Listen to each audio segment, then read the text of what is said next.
Et pour commencer ce journal, Marlène Schiappa qui persiste et signe.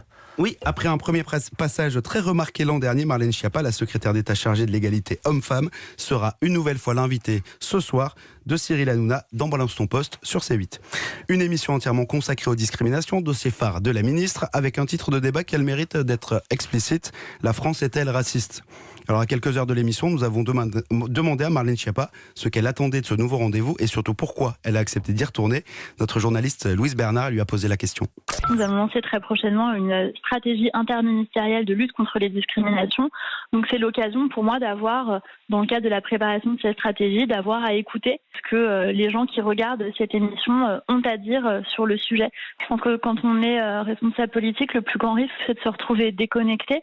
Et donc je ne dis pas que Cyril Hanouna est l'alpha et l'oméga de toutes les politiques, mais je dis qu'il est un des capteurs parmi d'autres qui permettent de rester en contact avec une partie de la population qui ne vaut pas plus qu'une autre, mais qui ne vaut pas moins non plus.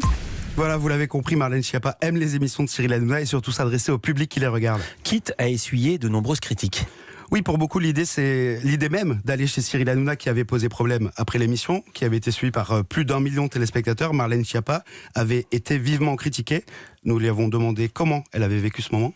Les critiques, c'est normal qu'elles s'expriment. On est en démocratie, chacun a le droit d'avoir un avis. Ce que j'avais un peu moins apprécié, c'est d'être hué par plusieurs dizaines, centaines d'élus de la République qui considéraient que c'était une émission qui n'était pas assez bien pour eux et qu'il fallait pas intervenir dans ces émissions parce qu'ils les considéraient pas à la hauteur. Et après Cyril Hanouna, Marlène Schiappa va enchaîner avec Éric Zemmour. Oui, Cyril Lacarrière en parlait dans l'émission ici même la semaine dernière. Marlène Schiappa, elle a accepté l'invitation de CNews à venir débattre dans l'émission Face à l'actu, ce qui signifie en réalité donc face à Éric Zemmour. Et la secrétaire d'État à l'égalité homme-femme sera seulement la 3e femme à participer à cette émission depuis son lancement en octobre dernier. Et si Marlène Schiappa accepte de se confronter avec Zemmour, c'est en gros pour les mêmes raisons qu'elle accepte d'aller ce soir sur le plateau de Cyril Hanouna. C'est pour que son passage soit vu et forcément largement commenté. Benjamin, vous nous annoncez ce matin l'arrivée d'un nouveau duo sur TMC. Deux petits rigolos, deux vrais copains de lycée, aujourd'hui jeunes trentenaires, qui répondent au doudon de McFly et Carlito. Ils arrivent en prime time sur la chaîne du groupe TF1. C'est une première pour TMC qui va confier toute une soirée à deux youtubeurs. Parce que oui, c'est sur YouTube que ces deux-là se sont fait remarquer. McFly et Carlito, c'est une chaîne qui connaît un énorme succès avec plus de 5,3 millions d'abonnés. Une chaîne qui totalise, à la minute où je vous parle, 996 505 481 vues pour l'ensemble de leurs vidéos. Bon, on va dire 1 milliard. Ils y sont tout presque. Voilà. Ouais. Et des vidéos, il y en a énormément. McFly et Carlito font tout et n'importe quoi. Ils dorment en live chez des abonnés. Ils sont envoyés nus à 700 km de chez eux. Et récemment, ils ont même mangé une galette des rois avec Will Smith. In January, in France, there is a French tradition called la galette des rois. La galette des rois. Yeah, the galette of the king. The king galette, yeah. It's from the Epiphany. Voilà, c'est donc au relais de ce succès pour attirer encore un nouveau public que TMC a choisi de leur offrir leur propre émission. Le nom de l'émission de McFly et Carlito, ça a le mérite d'être assez simple. Mais alors ce sera quoi comme émission ? C'est quoi le contenu ? Alors ils vont faire participer leurs invités à des jeux absurdes, au programme notamment un concours de parodie avec Pascal Obispo, les humoristes et comédiens Maurice Barthélémy et Pierre-François Martin Laval, deux membres de la troupe des Robins, des Bois, qui sont clairement une référence pour les deux garçons, ou encore Philippe Catherine et Danny Boone qui se sont prêtés à un concours d'anecdotes. Prochainement, McFly et Carlito débarquent sur TMC. On va ici vous raconter des anecdotes. Seront-elles vraies ? Seront-elles fausses ? À vous ou à nous de décider. Je vais dans le café en face du palais des classes. C'est ce que j'entends. Ah, comme ça. Ah. Il y a un monsieur qui rentre dans le café égorgé. Le patron du bar, il gueulait ouais, dégagez, dégagez. Il trouvait ça dégueulasse. Mais n'importe quoi. Je me dis, faut que je réagisse. Je suis secouriste. Non, tu es Danny Boone. Oui, je sais.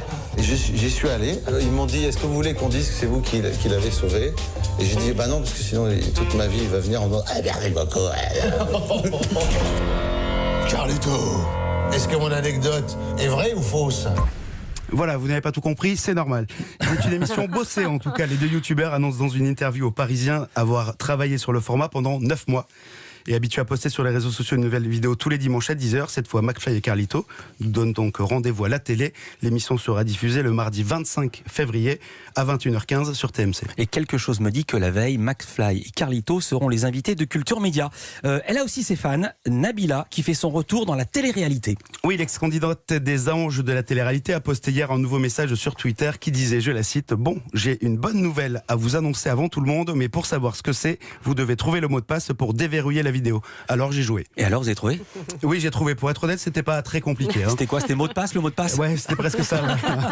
La surprise a été vite dévoilée. Nabila a annoncé sur le réseau social qu'elle serait l'animatrice de Love Island. C'est un nouveau programme de télé-réalité qui sera diffusé sur la plateforme de streaming d'Amazon à partir du mois de mars. Alors c'est quoi Love Island ? J'imagine c'est sur une île et ils s'aiment. Alors en français et selon Google Translate, je dirais que c'est l'île de l'amour. Ouais. Bon, mais Nabila... on voit quoi alors ? Ouais, Nabila a présenté l'émission comme ça. Une île, des célibataires, plein d'amour, trop de sentiments. Ça vous rappelle quelque chose, Philippe ? Beaucoup de télé-réalité, notamment l'île de la Tentation. Voilà. En gros, il y aura de la bimbo en maillot, à n'en pas douter, du muscle saillant, forcément. Si Love Island est un format inédit en France, c'est un succès en Angleterre. C'est devenu même un véritable phénomène de société là-bas, puisqu'il y a en gros 5,6 millions de téléspectateurs qui ont suivi le programme en 2019. Le tournage pour la France aura lieu en Afrique du Sud. On pourra suivre les aventures des candidats quasiment en direct avec un nouvel épisode chaque jour. Et la petite nouveauté, 20 ans après Love Story, la technologie a avancé. L'émission proposera cette fois aux téléspectateurs de voter via une application mobile pour influer sur le jeu et décider de qui pourra continuer l'aventure, qui devra partir ou rester. Et puis pour terminer, on va passer de l'Afrique du Sud à Brest. Oui, c'est là que se tient la 17e édition du festival Longueur d'onde. Choc thermique. Choc thermique, ouais. La 17e édition du festival donc Longueur d'onde, c'est le festival de la radio et de l'écoute qui se tient jusqu'à dimanche dans plusieurs lieux de la ville. L'occasion pour le public breton de rencontrer de nombreux professionnels du son, de la radio, des podcasts, d'assister à des tables rondes et même de pouvoir défendre son propre projet. Quel type de projet alors ? Alors un projet audio, un podcast en gros, ce sera demain, vendredi 7 février. C'est un rendez-vous pour pitcher, pour présenter ses projets en public face aux principaux responsables des plateformes et créateurs de podcasts.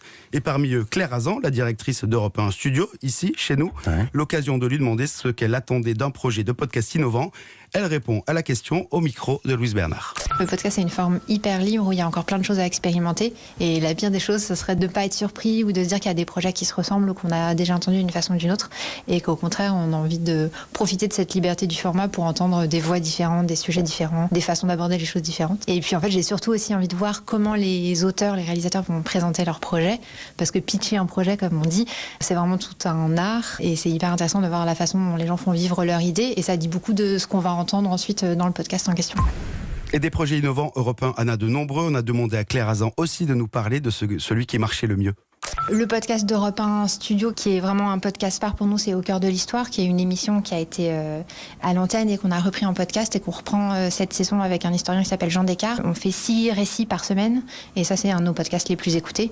Et puis Mon client et moi, qu'on présente au festival, qui est aussi une de nos créations originales dont on attend beaucoup. On sera présent avec un projet qui s'appelle Mon client et moi, qui est un podcast qui vous plonge dans la tête des avocats pénalistes et qui explore la relation entre un client et un avocat. Il y a Margot Lanuzel qui porte le podcast, qui sera sur une table ronde autour des podcasts judiciaires.